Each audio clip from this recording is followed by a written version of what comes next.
السلام علیکم ورحمۃ اللہ تعالی وبرکاتہ۔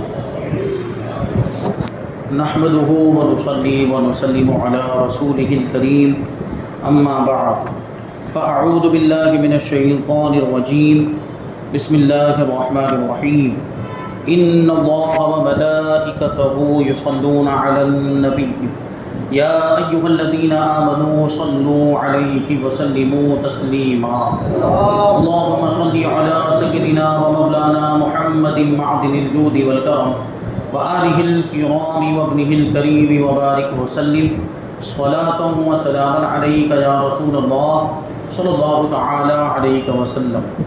سورہ آل عمران آیت نمبر 31 کی تفسیر ہے۔ اللہ تبارک و تعالی ارشاد فرماتا ہے قل ان کنتم تحبون اللہ فاتبعونی یحببکم اللہ ویغفر لکم ذنوبکم واللہ غفور رحیم۔ اے حبیب فرما دو کہ اے لوگو اگر تم اللہ سے محبت کرتے ہو تو میری فرما برداری کرو، میرے فرما بردار بن جاؤ، اللہ تم سے محبت فرمائے گا اور تمہارے گناہ بخش دے گا اور اللہ بخشنے والا مہربان ہے۔ اس آیت کریمہ میں حکم دیا جا رہا ہے کہ اگر تم اللہ سے محبت کرتے ہو، اللہ کو دوست رکھتے ہو یا اللہ کے محبوب بننا چاہتے ہو تو میری اتباع کرو، یعنی حضور سے یہ فرمانے کا کہا جا رہا ہے کہ حضور فرما دیں کہ میری اتباع کرو تو اللہ تمہیں محبوب بنا دے گا، اللہ تمہیں دوست رکھے گا۔ اس آیت سے معلوم ہوا کہ اللہ تبارک و تعالیٰ کی محبت کا دعویٰ جب ہی سچا ہو سکتا ہے جب آدمی سرکار دو عالم صلی اللہ علیہ وسلم کی اتباع کرنے والا ہو جائے اور حضور اقدس صلی اللہ علیہ وسلم کی اطاعت اختیار کرے۔ حضرت عبداللہ ابن عباس رضی اللہ تعالی عنہما سے مروی ہے کہ سرکار مدینہ صلی اللہ علیہ وسلم قریش کے پاس تشریف لائے جنہوں نے خانہ کعبہ میں بت نصب کیے ہوئے تھے، بتوں کو رکھا ہوا تھا اور انہیں سجا سجا کر ان کو سجدہ کر رہے تھے۔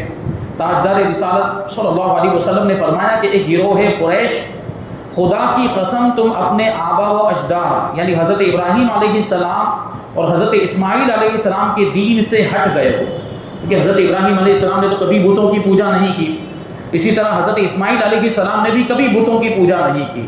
یہ تو بعد کے لوگ تھے جنہوں نے شرک کیا، بت پرستی کی، خانہ کعبہ میں بتوں کو نصب کر دیا۔ تو حضور پاک صلی اللہ علیہ وسلم نے ان سے یہی ارشاد فرمایا کہ تمہارے باپ دادا، تمہارے آبا و اجداد یعنی حضرت ابراہیم علیہ السلام، حضرت اسماعیل علیہ السلام نے کبھی بھی بت پرستی نہیں کی، کبھی بھی شرک نہیں کیا، کفر نہیں کیا، تو تم کیوں ایسا کرتے ہو؟ تم کیوں بت پرستی کرتے ہو اور یہ بتوں کو خانہ کعبہ میں کیوں نصب کیا ہوا ہے؟ تم اپنے باپ دادا کے دین سے ہٹ گئے ہو۔ تو اس پر قریش نے کہا کہ ہم ان بتوں کو اللہ تبارک و تعالیٰ کی محبت میں پوجتے ہیں۔ دیکھو کیسا ان کو یہ شیطانی جھانسا، شیطان نے ان کو کیسا بہکایا تھا۔ وہ کیا کہتے ہیں کہ ہم ان بتوں کی پوجا اللہ کی محبت میں کرتے ہیں تاکہ یہ ہمیں اللہ تبارک و تعالیٰ سے قریب کر دیں۔ لیکن بے وقوفوں نے یہ نہیں سوچا، اور احمقوں نے یہ نہیں سوچا کہ وہ بت کہ ان کے اوپر اگر ایک مکھی بیٹھ جائے تو اس کو نہ اٹھا سکیں، اس کو اڑا نہ سکیں، وہ بت ان کو اللہ سے قریب کیا کریں گے؟ جو اپنے آپ سے کوئی ضرر کو دفع نہیں کر سکتے، کسی کو کوئی نفع نہیں پہنچا سکتے، کسی کو کوئی نقصان نہیں پہنچا سکتے، ایسے بت انہیں بھلا اللہ سے کیا قریب کریں گے؟ ان کو خود انہوں نے اپنے ہاتھوں سے بنایا۔ وہ یہ نہیں سوچتے کہ جن بتوں کو پتھروں سے ہم نے بنایا اور مٹی سے بنایا یا لکڑی سے بنایا اور اسی کے تعلق سے ان کا یہ عقیدہ کہ یہ ہمیں اللہ سے قریب کرتے تو کیسے کر سکتے ہیں؟ تو اس پر یہ آیت کریمہ نازل ہوئی اور ان کا رد کیا گیا، ان کی مذمت کی گئی کہ یہ جو تمہارا طریقہ ہے یہ غلط ہے۔ اگر تم محبت الہی کا دعویٰ کرتے ہو، اللہ تبارک و تعالیٰ سے محبت کا دعویٰ کرتے ہو تو تمہیں محمد صلی اللہ علیہ وسلم کی اتباع کرنی چاہیے۔ یعنی اگر تم یہ چاہتے ہو کہ اللہ تمہیں محبوب بنا دے تو یہ بت پرستی چھوڑ دو، یہ شرک و کفر کو چھوڑ دو اور محمد صلی اللہ علیہ وسلم کے دامن سے وابستہ ہو جاؤ، خود بخود اللہ کے محبوب بن جاؤ گے۔ اللہ تبارک و تعالیٰ تمہیں اپنا محبوب بنا دے گا، دوست بنا دے گا۔ تو اس سے یہ بات پتہ چلی کہ حضور پاک صلی اللہ علیہ وسلم کی اطاعت ضروری ہے۔ اگر کوئی اللہ تبارک و تعالیٰ سے محبت کا دعویٰ کرتا ہے، وہ یہ کہتا ہے کہ میں اللہ سے محبت کرتا ہوں تو اسے حضور کی اطاعت کرنی چاہیے، کیونکہ یہ دونوں چیزیں اللہ کی محبت اور نبی پاک صلی اللہ علیہ وسلم کی اطاعت اور اتباع یعنی پیروی، یہ دونوں آپس میں لازم اور ملزوم ہے۔ مطلب کہ جو اللہ تبارک و تعالیٰ سے محبت کرتا ہوگا وہ یقیناً ضرور بالضرور حضور کی اطاعت کرے گا، کیونکہ حضور کو رسول بنا کر کس نے بھیجا؟ حضور کو خاتم النبیین کس نے بنایا؟ حضور کو آخری نبی کس نے بنایا؟ حضور کو آخری کتاب قرآن مجید کس نے عطا کی؟ اور آخری دین اسلام اور آخری شریعت جو قیامت تک چلنے والی حضور کو کس نے عطا کی ہے؟ اللہ تبارک و تعالیٰ نے عطا کی ہے۔ تو حضور اللہ کی طرف ہی سے نبی اور رسول بن کر آئے ہیں، تو جو اللہ سے محبت کرتا ہے اسے نبی پاک صلی اللہ علیہ وسلم کی پیروی کرنی چاہیے، اور جو حضور سے محبت کرتا ہے، جو حضور کی اطاعت کرتا ہے، وہ اللہ کی محبت ہی میں کرتا ہے۔ اگر کوئی حضور کی اطاعت کر رہا ہے تو وہاں مقصد کیا ہوتا ہے؟ ہم حضور کی اطاعت اسی لیے کر رہے ہیں، ہم حضور کی پیروی اور اتباع اسی لیے کر رہے ہیں کہ وہ اللہ کے رسول ہیں، اور وہ جو کچھ بھی فرماتے ہیں وہ اللہ کی طرف سے ہوا کرتا ہے، وہ اللہ کی وحی ہوتی ہے۔ وما ينطق عن الهوى ان هو الا وحی یوحى، کہ محبوب اپنی طرف سے کچھ نہیں کہتے، اپنی خواہش سے کچھ نہیں کہتے، وہ تو وہی کہتے ہیں جو وحی الہی ہوا کرتی ہے، اللہ کا حکم ہوا کرتا ہے، اسی کو وہ بیان کرتے ہیں۔ تو اس لیے ہم حضور کی پیروی کرتے ہیں۔ تو کہا گیا، بتایا گیا کہ محبت الہی کا دعویٰ حضور پاک صلی اللہ علیہ وسلم کی اتباع اور فرما برداری کے بغیر قابل قبول ہی نہیں۔ اگر کوئی اللہ سے محبت کا دعویٰ کرتا ہے لیکن نبی پاک صلی اللہ علیہ وسلم کی اتباع نہیں کرتا، مطلب وہ اس دعوے میں جھوٹا ہے۔ اگر کوئی اللہ سے محبت کا دعویٰ کرتا ہے اور حضور کی پیروی نہیں کرتا ہے، مطلب جھوٹ بول رہا ہے۔ جو اس دعوے کا ثبوت دینا چاہتا ہے وہ حضور پرنور صلی اللہ علیہ وسلم کی غلامی اختیار کرے، اور چونکہ حضور صلی اللہ علیہ وسلم نے بت پرستی سے منع فرمایا، شرک سے منع فرمایا، تو بت پرستی کرنے والا سرکار دو عالم صلی اللہ علیہ وسلم کا نافرمان اور محبت الہی کے دعوے میں جھوٹا ہے۔ کیونکہ جو اللہ سے محبت کرے گا وہ نبی سے بھی محبت کرے گا، کیونکہ نبی کی اطاعت اللہ کی اطاعت، نبی سے محبت اللہ سے محبت ہے۔ اور دوسرا قول یہ ہے کہ مدینے کے یہودی کہا کرتے تھے کہ ہم کو حضور صلی اللہ علیہ وسلم کی اتباع کرنے کی ضرورت نہیں ہے، ہم کو محمد صلی اللہ علیہ وسلم کی پیروی کرنے کی ضرورت نہیں ہے، ہم تو اللہ تبارک و تعالیٰ کے بیٹے اور اس کے پیارے ہیں، معاذ اللہ۔ وہ اپنے آپ کو اللہ کا بیٹا کہتے ہیں، جبکہ اللہ تبارک و تعالیٰ اولاد سے پاک ہے۔ اللہ تبارک و تعالیٰ کسی کا بیٹا نہیں اور اس کا کوئی بیٹا نہیں، کیونکہ یہ سب انسانوں کا مخلوقات کا خاصہ ہوتا ہے، اولاد ہونا، بیٹے ہونا یا باپ ہونا، تو یہ سب اسباب ہیں، اور ان اسباب کی ضرورت مخلوقات کو پڑتی ہے۔ اللہ تبارک و تعالیٰ ان ساری چیزوں سے پاک ہے۔ اور پھر یہاں پہ بہت ساری خرابیاں بھی لازم آئے کہ اگر اللہ کا بیٹا مانا جائے تو وہ اللہ کا جز ہوگا بفرض محال، یہ ناممکن ہے، لیکن اگر بفرض محال مان لیا جائے کہ اللہ کا کوئی بیٹا ہو تو اللہ کا جز ہوگا، کیونکہ بیٹا باپ کا جز ہوتا ہے، بیٹا باپ کا حصہ ہوتا ہے، تو پھر اس کو بھی خدا ہونا چاہیے، کیونکہ وہ جب اللہ کا جز ہے تو جز کو بھی خدا ہونا چاہیے، جبکہ یہ بالکل ہی غلط بات ہے، بالکل ہی ناممکن اور بالکل ہی محال سی بات ہے۔ اللہ تبارک و تعالیٰ بیٹے سے پاک ہے، اولاد سے پاک ہے۔ تو یہ لوگ کہا کرتے تھے، یہودی کہا کرتے تھے کہ ہم تو اللہ کے بیٹے اور اس کے پیارے ہیں۔ تب یہ آیت کریمہ نازل ہوئی اور حکم دیا گیا کہ اگر تم اللہ کے پیارے بننا چاہتے ہو تو محمد صلی اللہ علیہ وسلم کی پیروی کرو، تو اللہ کے محبوب بن جاؤ گے۔ مفتی احمد یار خان نعیمی رحمۃ اللہ تعالیٰ علیہ فرماتے ہیں کہ یہی قول زیادہ قوی اور زیادہ مضبوط ہے، کیونکہ سورہ آل عمران مدنی ہے، یعنی مدینہ منورہ میں نازل ہوئی، ہجرت کے بعد نازل ہوئی، اور یہودیوں کے ساتھ جو بھی معاملات ہوئے ہیں وہ ہجرت کے بعد ہی ہوئے، کیونکہ یہودی وہ مدینہ منورہ کے اطراف میں رہتے تھے، دو قبیلے بنو قریظہ اور بنو نذیر۔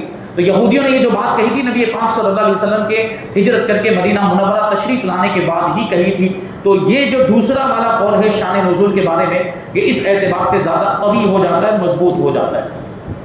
اس آیت سے معلوم ہوا کہ ہر شخص کو حضور پرنور صلی اللہ علیہ وسلم کی اتباع اور پیروی کرنا ضروری ہے۔ ایک اور مقام پر اللہ تبارک و تعالیٰ ارشاد فرماتا ہے، قل یا ایھا الناس انی رسول اللہ الیکم جمیعا الذی لہ ملک السماوات والارض لا الہ الا هو یحیی ویمیت فآمنوا باللہ ورسولہ النبی الأمی الذی یؤمن باللہ وکلماتہ واتبعوہ لعلکم تہتدون۔ ترجمہ ہے کہ تم فرماؤ اے لوگوں میں تم سب کی طرف اللہ کا رسول ہوں، تم سب کی طرف اللہ کا رسول بنا کر بھیجا گیا ہوں، ساری انسانیت کی طرف، سارے لوگوں کی طرف۔ اب یہاں پہ دیکھیں اس آیت کریمہ سے یہ بات ثابت ہوتی ہے کہ نبی پاک صلی اللہ علیہ وسلم صرف عرب والوں کے لیے رسول بنا کر نہیں بھیجے گئے، یا کسی خاص علاقے کے لیے نبی بنا کر نہیں بھیجے گئے، بلکہ سارے لوگوں کی طرف رسول بنا کر بھیجے گئے۔ اب سارے لوگوں میں تو پوری دنیا کے لوگ آ گئے، سارے لوگوں کے لیے نبی پاک صلی اللہ علیہ وسلم کو اللہ نے رسول بنا کر بھیجا۔ فرماتے ہیں کہ میں تمہاری طرف، تم سب کی طرف اللہ کا رسول ہوں، جس کے لیے آسمانوں اور زمین کی بادشاہت ہے، یعنی اللہ زمین کا بھی بادشاہ ہے اور آسمانوں کا بھی بادشاہ ہے، اس کے سوا کوئی معبود نہیں، اس کے سوا کوئی عبادت کے لائق نہیں، وہی زندہ کرتا ہے اور مارتا ہے۔ تو ایمان لاؤ اللہ اور اس کے رسول پر جو نبی ہیں، کسی سے پڑھے ہوئے نہیں ہیں، کسی سے انہوں نے تعلیم حاصل نہیں کی۔ نبی پاک صلی اللہ علیہ وسلم نے دنیا میں کسی سے علم حاصل نہیں کیا، دنیا میں کسی سے تعلیم حاصل نہیں کی، دنیا میں کسی سے نہیں پڑھا۔ حضور پاک صلی اللہ علیہ وسلم کا جو علم ہے وہ اللہ کا عطا کیا ہوا ہے، یعنی اللہ تبارک و تعالیٰ نے حضور پاک صلی اللہ علیہ وسلم کو پڑھایا اور علم عطا فرمایا ہے۔ اور جس کو اللہ علم عطا فرمائے اس کے علم کا عالم کیا ہوگا؟ اللہ اور اس کی تمام باتوں پر ایمان لاتے ہیں، یعنی وہ نبی ایسے ہیں جو اللہ اور اس کی تمام باتوں پر ایمان لاتے ہیں۔ تو اور تم ان کی غلامی اختیار کرو، یعنی ان پر ایمان لاؤ، ان کی غلامی اختیار کرو، ان کی پیروی کرو، ان کی اتباع کرو، تاکہ تم ہدایت پا جاؤ، ہدایت والے ہو جاؤ، رہنمائی والے ہو جاؤ۔ حضرت جابر رضی اللہ تعالی عنہ فرماتے ہیں کہ ایک مرتبہ تاجدار رسالت صلی اللہ علیہ وسلم کی خدمت میں حضرت عمر فاروق اعظم رضی اللہ تعالی عنہ حاضر ہوئے اور عرض کی، ہم یہودیوں کی کچھ باتیں سنتے ہیں جو ہمیں بھلی لگتی ہیں، اچھی لگتی ہیں، انبیاء کرام کے بارے میں یا پرانے واقعات کے تعلق سے یا کچھ اور اس طرح کی باتیں ہوں گی۔ تو حضرت فاروق اعظم رضی اللہ تعالی عنہ نے اس کے بارے میں عرض کیا کہ وہ باتیں کچھ ایسی ہوتی ہیں جو ہمیں اچھی لگتی ہیں، تو کیا آپ صلی اللہ علیہ وسلم ہمیں اجازت دیتے ہیں کہ کچھ باتوں کو ہم لکھ لیا کریں، جو باتیں ہمیں اچھی لگتی ہیں اور قرآن سے ٹکراتی بھی نہیں ہیں، آپ کے فرامین سے بھی نہیں ٹکراتی، تو ہمیں وہ باتیں لکھنے کی اجازت ہے؟ تو نبی اکرم صلی اللہ علیہ وسلم نے اس پر ارشاد فرمایا، کیا تم یہودیوں اور عیسائیوں کی طرح حیران ہو، یعنی شک میں مبتلا ہو؟ میں تمہارے پاس روشن اور صاف شریعت لے کر آیا، اور اگر آج حضرت موسیٰ علیہ السلام بھی زندہ ہوتے تو انہیں میری اتباع کے بغیر چارہ نہ ہوتا، یعنی ان پر بھی لازم اور ضروری ہوتا کہ وہ میری پیروی کرے، میری اتباع کرے۔ اور تم ان کی باتوں کو لکھنے کی بات کر رہے ہو، یہودیوں کی باتوں کو لکھنے کی بات کر رہے ہو، محفوظ کر رہے، ان کی باتوں کو لکھنے کی کوئی ضرورت نہیں، کیونکہ میں قرآن لے کر آیا، میں صاف شریعت لے کر آیا ہوں، روشن نشانیاں لے کر آیا ہوں، بالکل واضح احکام اور مسائل لے کر آیا ہوں کہ ہمیں کسی دوسرے کی بات پر توجہ دینے کی ضرورت ہی نہیں ہے، کسی دوسرے کی بات کو لکھنے کی ضرورت نہیں، سارے احکام، ساری تفصیلات ہماری شریعت کے اندر موجود ہیں۔ صحابہ کرام رضوان اللہ تعالی علیہم اجمعین میں حضور انور صلی اللہ علیہ وسلم کی پیروی کے جذبے کا اندازہ آپ ان واقعات سے لگا سکتے ہیں۔ صحابہ کرام کیسے حضور پاک صلی اللہ علیہ وسلم کی پیروی کیا کرتے تھے، اور پیروی کرنے کا، اتباع کرنے کا کیسا جذبہ ان کے اندر موجود تھا۔ پہلا واقعہ حضرت فاروق اعظم ہی کا ہے۔ حضرت عمر فاروق رضی اللہ تعالیٰ عنہ حجر اسود کے پاس آئے۔ حجر اسود آپ کو معلوم ہے، یہ پتھر جنت سے لایا گیا اور یہ خانہ کعبہ کے ایک کنارے پر نصب کیا گیا، اور اسی حجر اسود کی وجہ سے اس رکن کو، اس کنارے کو کہا جاتا ہے رکن حجر، کیونکہ وہاں پہ حجر اسود نصب کیا گیا۔ اور آپ کو معلوم ہونا چاہیے کہ جب خانہ کعبہ کا طواف کیا جاتا ہے تو وہیں سے شروع کیا جاتا ہے، جہاں حجر اسود لگا ہوا ہے وہیں سے طواف شروع، 7 چکر کرنے ہوتے ہیں، تو پہلا چکر وہیں سے شروع ہوتا ہے، وہیں پہ آ کے ختم ہوتا ہے، پھر دوسرا وہاں سے شروع ہوتا ہے۔ اور جب طواف کرنے والا حجر اسود کے سامنے آئے تو اس پر استلام کرنا ضروری ہوتا ہے، یعنی حجر اسود کو اگر وہاں قریب سے گزر رہا ہے اور بھیڑ بھاڑ نہیں ہے تو حجر اسود پر دونوں ہاتھ رکھ کے دونوں ہاتھوں کے درمیان سے حجر اسود کو بوسہ لینا ہے، یہ بوسہ لینا، اس کو استلام کہا جاتا ہے، یہ نبی پاک صلی اللہ علیہ وسلم کی سنت ہے۔ تو جو بھی طواف کرنے والا اگر اس کو موقع ملے تو اسے ضرور استلام کرنا چاہیے، حجر اسود کو ڈائریکٹ بوسہ لینا چاہیے، اپنے ہونٹوں کو وہاں پر رکھ کر بوسہ لینا چاہیے۔ لیکن کبھی ایسا ہوتا ہے کہ بھیڑ بھاڑ بہت زیادہ، بلکہ اکثر ایسا ہوتا ہے کہ بھیڑ بہت زیادہ ہوتی ہے، تو پھر اس کا مطلب یہ نہیں ہے کہ دھکا مکی کر کے لوگوں کو ہٹا کر، لوگوں کو تکلیف پہنچا کر، لوگوں کو ایذا دے کر وہاں پہنچے، کیونکہ حجر اسود کا بوسہ دینا سنت ہے اور لوگوں کو تکلیف پہنچانا حرام ہے۔ تو ایک سنت کام کے کرنے کے لیے حرام کام کرنے کی اجازت نہیں ہے، یعنی دھکا مکی کرنے کی اجازت نہیں ہے، لوگوں کو ڈھکیلنے کی اجازت نہیں ہے، تکلیف پہنچانے کی اجازت نہیں ہے۔ تو ایسی صورت میں حکم یہ ہے کہ دور ہی سے اس طرح ہاتھوں کو اٹھائے کندھوں تک کان کے مقابل میں، اور جو دعا پڑھنے کے لیے کہی گئی اس دعا کو پڑھا جائے اور یہ ان دونوں ہاتھوں کو اس طریقے سے چوم لے تو یہ استلام کے قائم مقام ہو جائے گا۔ تو یہ دیکھیے یہاں جو بوسہ لینے کی بات ہے، حضرت فاروق اعظم رضی اللہ تعالیٰ عنہ حجر اسود کے پاس آئے اور اسے بوسہ دے کر فرمایا، خدا کی قسم میں جانتا ہوں کہ تو ایک پتھر ہے، نہ نفع پہنچا سکتا ہے نہ نقصان، اگر میں نے نبی کریم صلی اللہ علیہ وسلم کو تجھے بوسہ دیتے ہوئے نہ دیکھا ہوتا تو میں تجھے ہرگز بھی بوسہ نہ دیتا. یعنی میں جو تجھے بوسہ دے رہا ہوں، تجھے چوم رہا ہوں، تو نبی پاک صلی اللہ علیہ وسلم کی اتباع میں، آپ کی سنت پر عمل کرتے ہوئے تجھے بوسہ دے رہا ہوں. اگر میں نے حضور کو تجھے بوسہ دیتے ہوئے نہیں دیکھا ہوتا تو میں تجھے ہرگز بوسہ نہ دیتا. اور سنن نسائی کی روایت میں ہے کہ اس کے بعد حضرت عمر رضی اللہ تعالیٰ عنہ نے حجر اسود کو بوسہ دیا. یہ ایک واقعہ ہوا.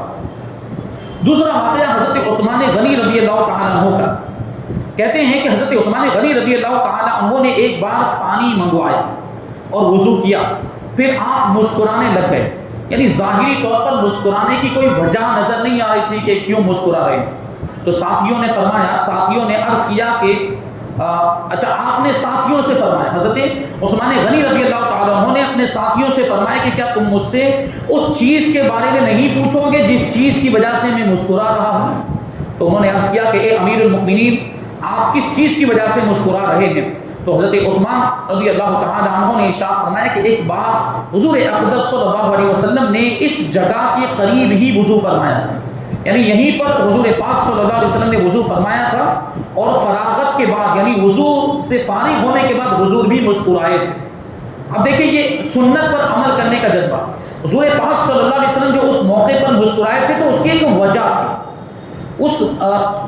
ایک مخصوص چیز تھی جس کی وجہ سے نبی پاک صلی اللہ علیہ وسلم مسکرائے تھے. اس کو آگے بیان کیا جا رہا ہے. لیکن حضرت عثمان غنی رضی اللہ تعالیٰ عنہ کے سامنے ایسی کوئی چیز نہیں تھی جس کی وجہ سے آپ مسکراتے. حضرت عثمان غنی رضی اللہ تعالیٰ عنہ صرف اس وجہ سے مسکرائے تھے کہ نبی پاک صلی اللہ علیہ وسلم مسکرائے تھے، حضور کی سنت پر عمل کرنے کے لیے، ورنہ ایسی کوئی ظاہری وجہ نہیں تھی مسکرانے کی. وہ صحابہ کرام رضی اللہ تعالیٰ عنہم سے حضور نے اس وقت فرمایا تھا کیا تم مجھ سے پوچھو گے نہیں کہ کس چیز کی وجہ سے میں مسکرا رہا ہوں؟ تو صحابہ کرام رضی اللہ عنہم نے عرض کی کہ یا رسول اللہ صلی اللہ تعالیٰ علیہ وسلم کس چیز کی وجہ سے آپ مسکرائے؟ تو اللہ کے رسول صلی اللہ علیہ وسلم نے ارشاد فرمایا کہ بندہ جب وضو کا پانی منگوائے پھر اپنا چہرہ دھوئے تو اللہ تبارک و تعالیٰ اس کے چہرے کے گناہوں کو مٹا دیا کرتا ہے. پھر اپنی کوہنیوں کو دھوئے تو کوہنیوں کے گناہ مٹا دیتا ہے. سر کا مسح کرے تو سر کے گناہوں کو مٹا دیتا ہے. اور اپنے پاؤں کو دھوئے تو اللہ تبارک و تعالیٰ قدموں کے گناہوں کو مٹا دیا کرتا ہے. تو میں نے نبی پاک صلی اللہ علیہ وسلم کی اسی سنت کو ادا کیا ہے. حضور پاک صلی اللہ علیہ وسلم کی اسی ادا کو میں نے تازہ کیا ہے. تو یہ دیکھیے صحابہ کرام کے اندر یہ سنتوں پر عمل کرنے کا کیسا جذبہ تھا اور نبی پاک صلی اللہ علیہ وسلم کی پیروی اور اتباع کرنے کا یہ ان کا انداز ہوا کرتا تھا. تیسرا واقعہ حضرت عبداللہ ابن عمر رضی اللہ تعالیٰ عنہما ایک جگہ اپنی اونٹنی کو چکر لگوا رہے تھے. یہ بھی اسی طرح کا معاملہ ہے. ایک جگہ اپنی اونٹنی کو چکر لگوا رہے تھے اور اس کی بھی ظاہری طور پر کوئی وجہ نظر نہیں آ رہی تھی کہ کیوں ایسا کر رہے ہیں. تو لوگوں نے ان سے اس کا سبب پوچھا کہ آپ ایسا کیوں کر رہے ہیں، اونٹنی کو یہ چکر کیوں لگوا رہے ہیں. تو حضرت عبداللہ ابن عمر رضی اللہ تعالیٰ عنہ نے فرمایا کہ میں اس کی حکمت نہیں جانتا، میں نہیں جانتا کہ اس کے پیچھے کیا راز ہے، کیا مقصد ہے، مگر اس جگہ پر میں نے تاجدار رسالت صلی اللہ علیہ وسلم کو ایسا کرتے ہوئے دیکھا تھا، اس لیے میں بھی ایسا کر رہا ہوں. مجھے نہیں پتا کہ نبی پاک صلی اللہ علیہ وسلم نے کیوں کیا تھا، نبی پاک صلی اللہ علیہ وسلم کے عمل میں کیا حکمت تھی، آپ کے اس فعل میں کیا راز تھا، مجھے نہیں معلوم. بس میں تو اتنا جانتا ہوں کہ میرے نبی نے ایسا کیا تھا اس لیے میں بھی کر رہا ہوں. کیونکہ صحابہ کرام کے اندر عمل کا جذبہ تھا. غالباً حضرت جابر ابن عبداللہ رضی اللہ تعالیٰ عنہ کا واقعہ ہے یا حضرت نعمان ابن بشیر، وہ نام مجھے یاد نہیں آ رہا، کسی بادشاہ کے دربار میں پہنچے تھے. یہ واقعہ میں اس سے پہلے عرض کر چکا ہوں. تو بادشاہ نے ان کے لیے کھانے پینے کے دعوت کا انتظام کیا. خوب اچھی عمدہ قسم کے کھانے لا کر دسترخوان پر سجا دیے گئے. کھانا شروع ہوا تو حضرت وہ جو صحابی رسول تھے ان کے ہاتھ سے لقمہ جو ہے وہ زمین پر گر گئے. تو صحابی رسول نے کیا کیا، لقمہ اٹھا کے کھانا. ہمارے آپ کے بھی معاملات ہیں، ہمارے اندر بھی یہ چیز آ گئی کہ اگر کوئی چیز گر جائے تو اٹھانے کے لیے تیار نہیں ہوتے، پھر سمجھتے ہیں کہ وہ چیز منحوس ہو گئی. ایسا کچھ بھی نہیں ہوتا. اگر وہ چیز آپ اٹھا، بلکہ اس کو چھوڑ دینا، یہ اس کو ضائع کرنا ہے، یہ فضول خرچی میں آئے گا، مال کو برباد کرنے میں آئے گا جو ناجائز و حرام. اگر وہ بہت زیادہ قیمتی سامان، یعنی جس کو قیمتی سمجھا جاتا ہو، جس سے عام طور پر آدمی بے نیاز نہ ہوتا. اگر کوئی بہت ہی معمولی سی چیز ہو تو الگ بات ہے. لیکن کبھی ایسا بھی ہوتا ہے جیسے بازار سے کوئی سامان لا رہے ہیں اور وہ تھیلی پھٹ گئی، اس میں سے وہ سامان گر گیا، فروٹ تھا وہ فروٹ گر گیا، اب نہیں اٹھاتے. کوئی سوچتے ہیں کہ یہ نظر لگ گئی ہوگی اس لیے گر گیا، یا کچھ اس میں نحوست کی بات ہوگی، بے برکتی کی بات، تو نہیں اٹھاتے. اس طرح کے معاملات نہیں ہیں. یہ ایسی سوچ، یہ غلط سوچ ہے. یہ غلط جو ہے کہ فکر لوگوں کے اندر آ گئی ہے. تو اس طرح اگر گرنے سے کوئی چیز منحوس ہو جاتی تو کبھی ایسا بھی ہو سکتا ہے کہ آپ اپنی بیوی کو کہیں لے کر جا رہے ہیں, بیوی گر گئی تو کیا نہیں اٹھائیں گے؟ مطلب یہ دیکھیے سمجھانے کے لیے. تو آپ کہیں گے یہاں تو کھانے کی چیز کی بات چل رہی ہے, بیوی کی بات کیوں نہیں چل رہی ہے؟ تو وہی سوچے آپ کہ اگر مثال کے طور پر وہ کھانا بہت قیمتی ہے, جیسے مثال کے طور پر آپ لے کر جائیں کاجو کتری 5 کلو 800 روپے کلو والی, وہ گر گئی تو اٹھائیں گے کہ نہیں اٹھائیں گے؟ اٹھائیں گے. کیوں؟ اب کہاں گئی آپ کی وہ مانیتا؟ اب کہاں گیا آپ کا وہ وہم, آپ کا گمان, آپ کی فکر, آپ کی سوچ کہ گرنے سے کھانا منحوس ہو جاتا ہے؟ نہیں, ایسا کچھ بھی نہیں ہوتا. دسترخوان پر اگر کھانا گرے اس کو اٹھا کر صاف کر کے کھا لینا چاہیے, اس میں بھی بڑی برکت ہے. اور یہ کھانے کا ادب ہے, یہ کھانے کا احترام ہے.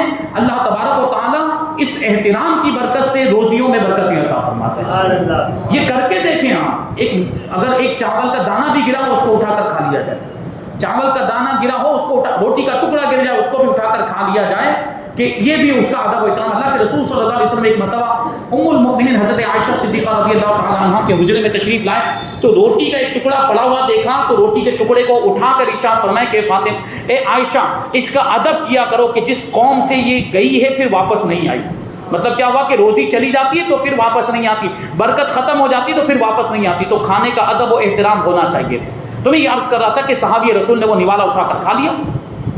تو اب وہ جو کچھ آس پاس میں لوگ تھے وہ کہنے لگے کہ بادشاہ کے دربار میں آپ ایسا کر رہے ہیں, کیونکہ آج اس زمانے میں بھی اگر کوئی ایسا کریں تو اس کو برا سمجھتے ہیں, اس کو بہت معیوب جانتے ہیں. کیا اٹھا کے کھا لیا, دسترخوان پہ نوالا گر گیا تھا اور اٹھا کر کھا, اس کو برا سمجھتے کہ نہیں برا سمجھتے؟ جبکہ یہ کچھ بری بات نہیں ہے, یہ نبی پاک صلی اللہ علیہ وسلم کی سنت ہے, گرے ہوئے نوالے کو اٹھا کر کھا لینا. اور ہم کو تو نبی پاک صلی اللہ علیہ وسلم کی سنت پر عمل کرنا ہے, ہمیں دنیا داروں کی کوئی پرواہ نہیں کرنی. دنیا دار جو چاہے وہ کہتے رہیں, ہمیں ان کو کوئی جواب نہیں دینا ہے. ہم نبی پاک صلی اللہ علیہ وسلم کی سنت پر عمل کریں گے تو ہماری آخرت سنور جائے گی. ہم آخرت میں اگر نبی پاک صلی اللہ علیہ وسلم کی سنتوں کو زندہ کر کے گئے ہوں گے نا تو ہمیں 100 شہیدوں کا ثواب ملے گا.